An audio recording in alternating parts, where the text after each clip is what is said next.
1 Kings 19, verse 19. So he departed thence and found Elijah the son who was plying with 12 yokes of oxen, wherefore him, and he was with the 12.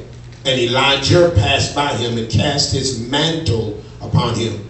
And he left the oxen and ran after Elijah and said, Let me, I pray thee, kiss my father and my mother, and then I will follow thee. And he said unto him, Go back again, for what have I done to thee?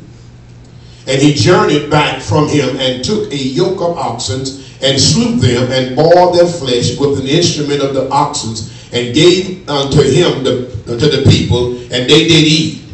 Then he arose and went after Elijah and ministered or served him. I want to use what's up tonight for just a few minutes. The mantle is falling. The mantle is falling. It's important that we understand that this thing with Elijah and Elijah's was so vital, because you have to remember that Elijah had literally got to the place where he had literally wore himself out trying to do both. Yes. Yes. Okay, y'all. Yes. He had wore himself out trying to do both. And so Elijah has this serious attitude.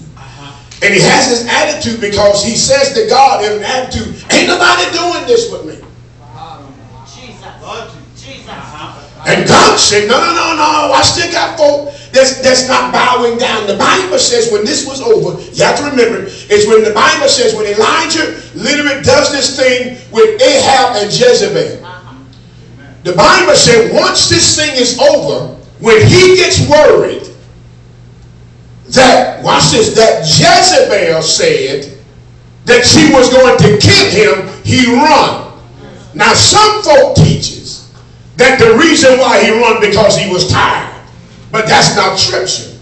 The Bible says when he saw what she said, this is the first time Elijah saw that Jezebel could kill him. That's right. That's right. Because what Satan does, a change of focus in what you can see. The Bible says when he's out there, the Bible says that literally God says to Elijah, I'm going as fast as I can. He says to Elijah, how did you get here? Because whenever God gets ready to literally promote you, he asks you why you're there still. He said, how did you get there? How did you get here? Elijah started going over in his mind what had transpired. He causes Elijah, watch this, to go to sleep because he don't want to talk to him. But the Bible says, he says to Elijah when everything is over, he said, go to the mountain, Elijah, and I'll talk to you there. That's where I'll talk to you. That's almost like God is almost schizophrenic because he's talking to Elijah now. Yes. Yes. Okay.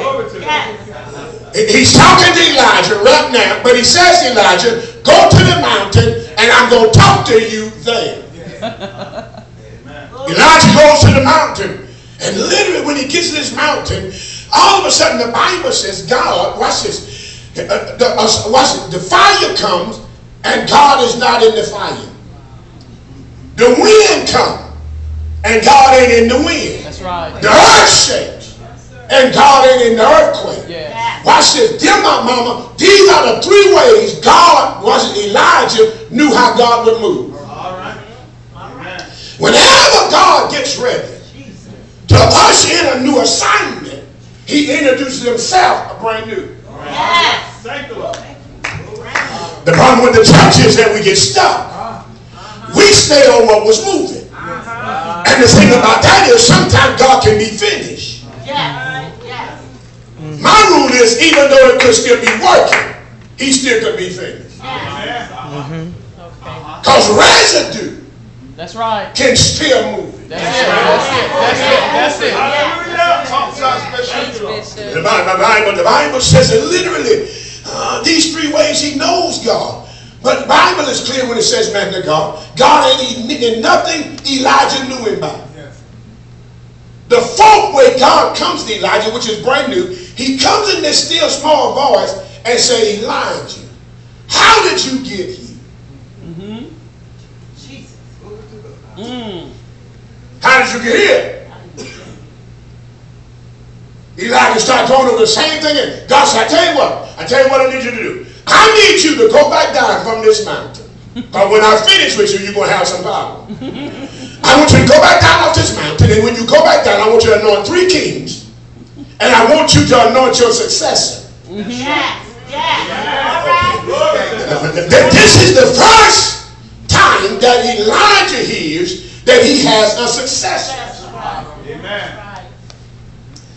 Remember the other conversation, he said he didn't have nobody with him. God said there's a successor down there. The Bible says in 1 Kings chapter 19, when he comes down off this mountain, he touches Elijah's. And he puts his mantle on it and takes it back.